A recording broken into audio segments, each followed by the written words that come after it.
Dalal Street posts its biggest weekly gain in nearly 3 months, up for the second week in a row.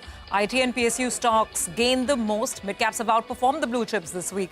Over the course of the next 30 minutes, we will decode the week gone by on the street and put the spotlight on India Inc.'s big shopping spree. Yes, the M&A clock is really ticking, and we'll talk about that. Welcome to Editors Roundtable. I'm Surbhi Upadhyay. With me, as always, Nimesh as well as Nigel. And joining in today, we have Nilesh joining in to make our Friday afternoon much better. Nilesh, great to have you here with us. And, you're joining us on a special day. Look at birthday boy is here. Maybe some special, parties there. Tips for him, and maybe some party after this. Birthday greetings, Nigel. Thank you so much. There you have a rocking year. Thank you so much. Thank you for your He's already having a rocking year. Can only get better from here, but yeah. No, but by the way, your birthday, hit record continues. It Apparently continues. the market's been closing positive. Absolutely. Last year there was a 2% gain. Today there's a 0.5% gain. So next year, whether I'm there or not, should be please keep in mind. If I'm there on air, that I meant. But I'll tell you what, next year it won't go up on my birthday. I think it's the weekend. Well, I guess... That's the kind of mood we are in, right? Markets have recovered, some kind of stability, some positive noises coming in from Trump, GST. Hopefully, the cuts will help out in the economy recovering as well. So pretty decent times, and that's why N3 is smiling. N3, NQ. Okay, let's talk about, let's get the view from this one in.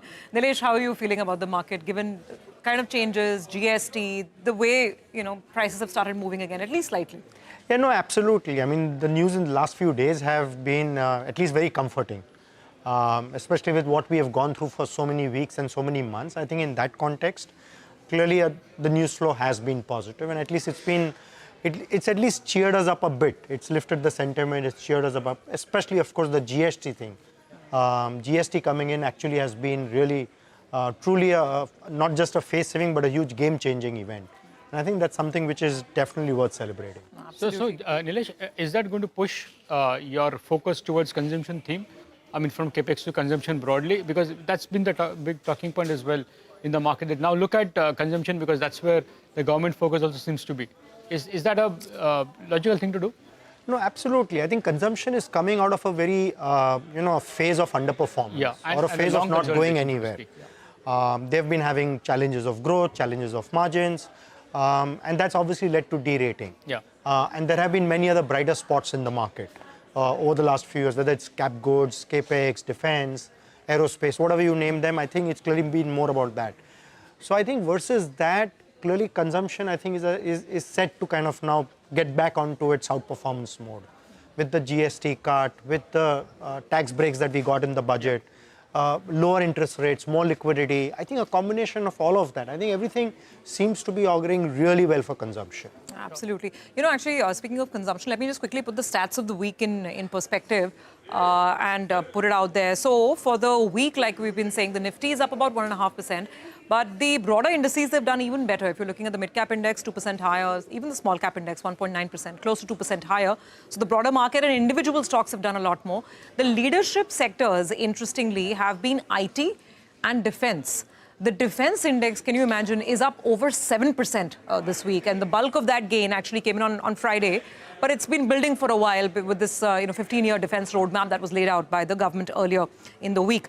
The IT sector is up 4.2%. You have Infosys to thank for that, really sparking the lights once again, giving money back to shareholders via that big buyback.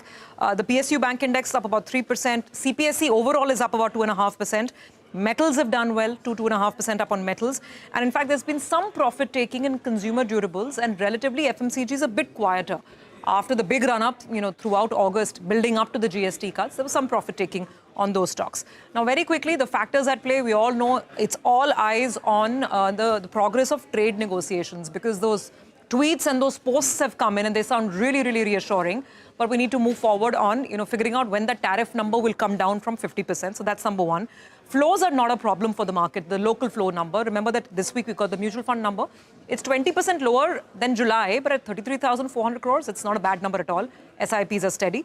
And finally, there is the rate cut expectation from the US Federal Reserve. So overall, global markets are in a very happy place. We anyway have those global tailwinds, so no problems there whatsoever. Nilesh, I want to pick up the IT piece with you, and we know that you have much more love for the new age platform companies and the legacy companies. But what do you make of it? I mean, for an investor, it goes back to the old story that, the moment someone's coming out to give you some cash back via, a buyback, the market likes it. So what do you do? Do you make some sort of a defensive allocation to large cap IT also? Or would you stick to, the platform companies? And there's a new one now coming, urban company as well. So more choice for investors. No, absolutely. I mean, the platform companies essentially are a multi-year kind of an opportunity.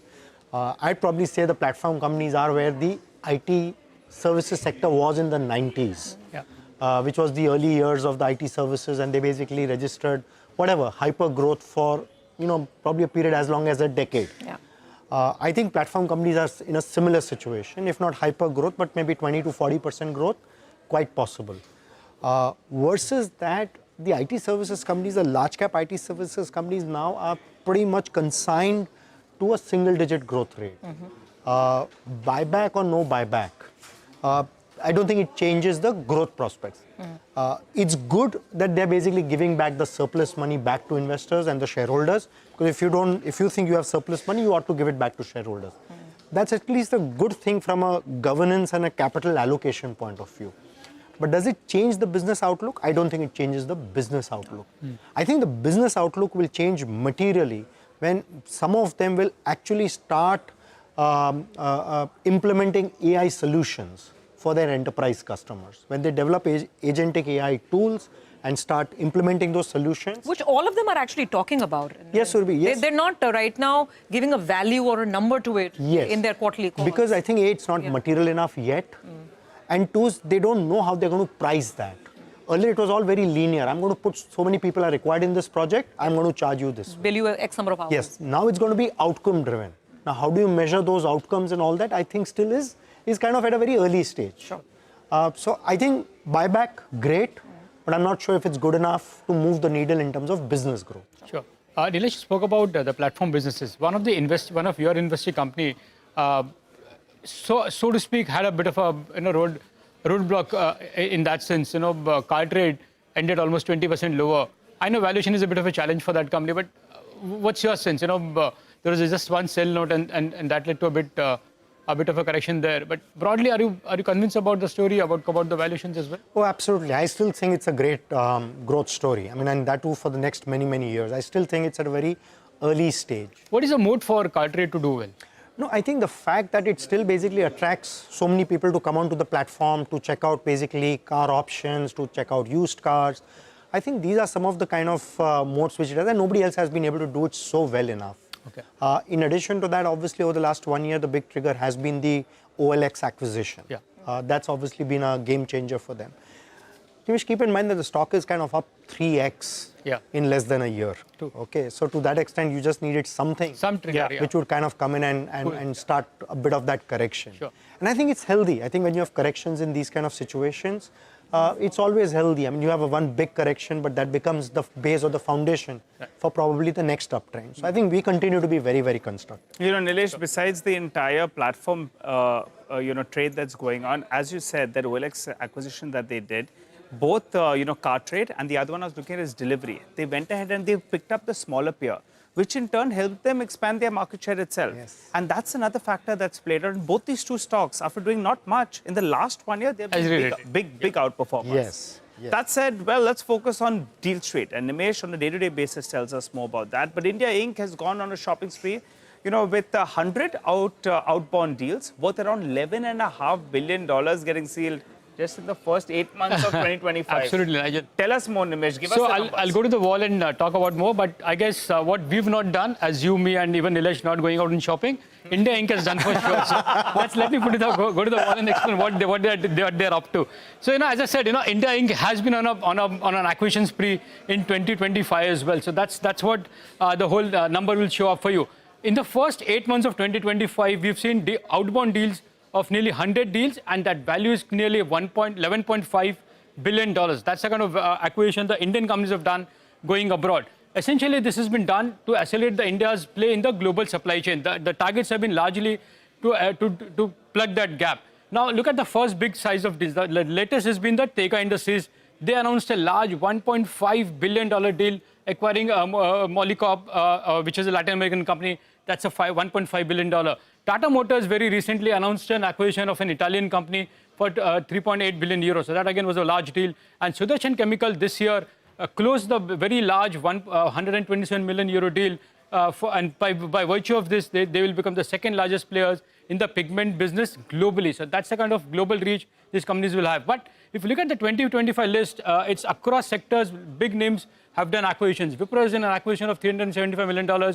Titan, they acquired Damas Jewelry for $280 million. Aurobindo and Natco also did acquisitions worth $250 billion, and all are overseas acquisitions. There are some other places as well, like Seat did an acquisition of $225 million of Cosmo Inc., Sun Pharma, TBO Tech, a small company, but they also went ahead and acquired a company for $125 million. So that's a big list of companies who've gone ahead and done acquisitions and of larger size as well.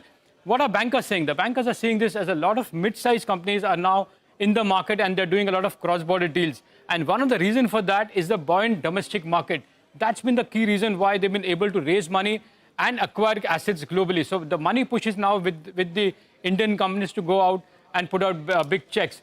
Now, just to compare with what happened last year, in 2024, the total deal was 121 deals, and that was worth $17 billion. So compared to that, 25, as we've already seen 100 deals and $11.5 billion worth of it. So clearly, it looks like there is a lot of appetite for smaller, mid-sized companies to go out and buy a lot of the global assets. And one of the reasons is the domestic liquidity is so strong that it helps them to have that currency power and that stock power as well. Nilesh, I showed that data. I think one company which is not there in that list, but Zydus did a very good acquisition in the global market, almost $300 million deal.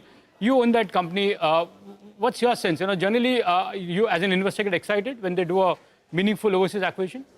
By and large, yes. I think clearly, what the big change that we are seeing, Nimish, this time around is most companies are making acquisitions which are bigger or significantly bigger. Absolutely.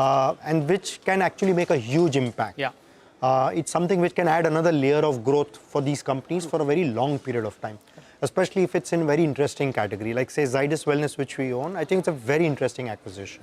They earlier did a small acquisition in the nutraceutical space, but this, I think, is an addition to that, which again is in the whole area of vitamins and all of that. Obviously, the big caveat is, can they manage these acquisitions? In the sense, the whole integration process, the balance sheet, the toll it can take on the balance sheet if it doesn't turn out. I think that's the only risk to it. But otherwise, and I think some of these companies have learned lessons of the past. Yeah. I mean, Zydus Wellness has done an acquisition in the past. It has taken a lot of time for them to basically absorb that acquisition. Right. I think lessons learned, hopefully these are things which will be a lot more value accretive. Okay, all right. Well, let's take a break on that note. But we'll have a lot more coming up for you on the other side, and also talk about, of course, the whole capex versus consumption. Within consumption, we'll ask if Nilesh is convinced about anything specifically. Back with that in just a bit.